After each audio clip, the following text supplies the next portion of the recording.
Selon les chiffres de la Direction générale des impôts du Cameroun, entre 2013 et 2018, les recettes fiscales de l'État ont augmenté de plus de 66%, représentant 714 milliards de francs CFA. Paradoxalement, le taux de croissance a baissé de plus de 2 points, passant de 5,4% à 3,2%, et le chiffre d'affaires des grandes entreprises a chuté de 15%. Pour le GICAM, le groupement interpatronal du Cameroun, les entreprises subissent une forte pression fiscale avec un fort taux de prélèvement qui se fait sur le chiffre d'affaires et non sur le bénéfice, d'où l'urgence de réformer. C'est une hérésie de croire que la pression fiscale est faible au Cameroun.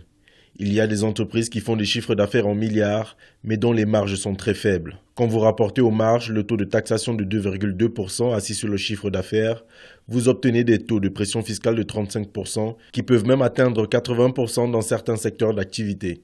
Le secteur privé est le moteur de l'économie camerounaise. Son taux de création d'emplois est estimé à 65% par an. Ainsi, le gouvernement s'attelle à créer un environnement propice à l'entrepreneuriat en favorisant l'accès au financement. Aussi, le ministre des Finances, Louis-Paul Motazzi, qui a réceptionné le document sur les réformes fiscales, s'est engagé à examiner sérieusement ces propositions de façon à y apporter une réponse qui ne lèse aucune partie.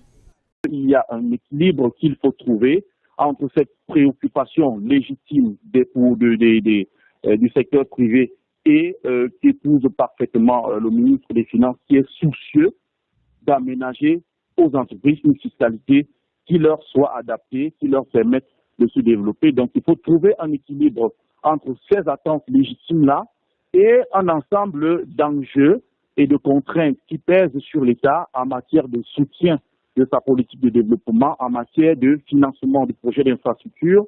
La politique fiscale camerounaise se fonde sur 3 régimes, l'impôt libératoire, un régime simplifié d'imposition et le régime du réel. Les taux d'imposition ont souvent été modifiés suivant les priorités de chaque exercice budgétaire.